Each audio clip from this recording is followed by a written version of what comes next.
রহমানির রহিম। আসসালামু আলাইকুম। আজকে আমি আপনাদের সাথে শেয়ার করব ভাইরাল সাবুদানার কাচের পায়েস।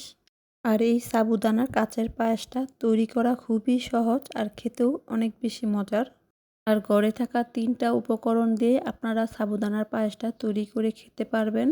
তো চলুন দেখে নেওয়া যাক কীভাবে সাবুদানার কাচের পায়েস তৈরি করতে হয়। প্রথমে একটা বাটির মধ্যে দিয়ে দিব 1 কাপ সাবুদানা।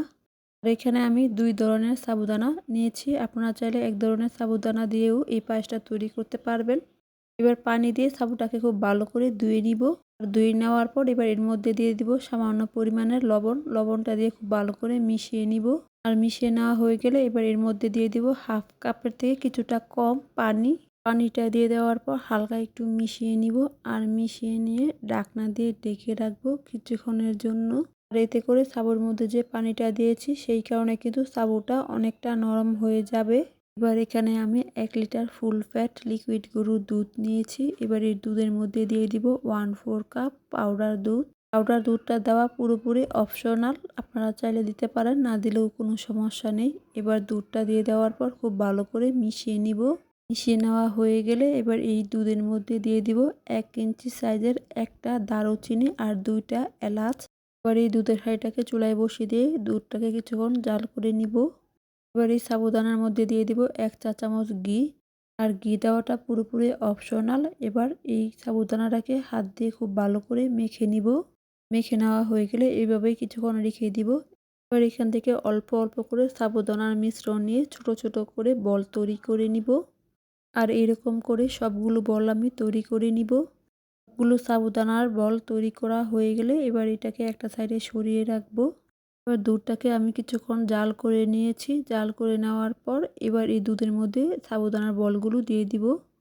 সবগুলো সাবুদানা বল দিয়ে দেওয়ার পর এবার হালকা হাতে একটা প্যাচুলা অথবা চামচ দিয়ে নেড়ে দিব। খুব বেশি জোরে নাড়তে যাবেন না, এতে করে সাবুর বলগুলো ভেঙে যেতে পারে। হালকা হাতে নেড়ে দিয়ে ঢাকনা দিয়ে ঢেকে রাখবো। ঢাকনা দিয়ে ডেকে সাবুগুলোকে খুব ভালো করে সিদ্ধ করে নিব। কিছুক্ষণ পর ঢাকনাটা খুলে নিব। সাবুগুলো কিন্তু সিদ্ধ হতে খুব বেশি সময় লাগে না। যখন সাবুটা খুব ভালোভাবে সিদ্ধ হয়ে যাবে, সাবুর বলগুলো উপরে ভেসে উঠবে, তখন এর মধ্যে দিয়ে দিব স্বাদ মতো লবণ আর 1/2 কাপ চিনি। আপনারা মিষ্টি কম পছন্দ করলে চিনিটা আরেকটু কমিয়ে দিতে পারেন। এবার চিনিটা দিয়ে দেওয়ার পর আবারও হালকা হাতে মিশিয়ে নিব।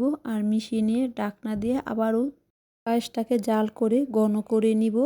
ঠিক এরকমভাবে পায়েসটা ঘন হয়ে আসলে আমি এই পায়েসটাকে চুলা থেকে নামিয়ে নিব। আপনারা পায়েসটা ঘন করতে না চাইলে পাতলাও রাখতে পারেন। এবার চুলাটা বন্ধ করে দিয়ে উপরে পেস্তা বাদাম দিয়ে আমি চুলা থেকে নামিয়ে নিব। সাবুদানার পায়েসটা কিন্তু খেতে অনেক বেশি মজার। আর অবশ্যই ফ্রিজে রেখে ঠান্ডা করে তারপরে সাবুদানার পায়েসটা খাবেন। আর যেহেতু বাইরে প্রচুর গরম, ঠান্ডা ঠান্ডা পায়েসটা কিন্তু খেতে অনেক বেশি ভালো লাগে। রেসিপিটি ভালো লাগলে অবশ্যই লাইক দিয়ে আমার ইউটিউব চ্যানেলটি সাবস্ক্রাইব করা না থাকলে সাবস্ক্রাইব করে পাশে থাকা বেল বাটনে অল দিয়ে দিবেন। এতে করে আমি কোনো রেসিপি পাঠালে সবার আগে আপনারা দেখতে পারবেন। আর যারা আমার ফেসবুক পেজ থেকে দেখতেছেন তারা লাইক দিয়ে পেজটি ফলো দিয়ে দিবেন। আর আমার রেসিপিগুলো আপনাদের কাছে ভালো লেগে থাকলে আপনাদের পরিবার এবং বন্ধুদের সাথে শেয়ার করতে ভুলবেন না। আজকের মতো এতটুকুই। সবাই ভালো থাকবেন। আল্লাহ হাফেজ।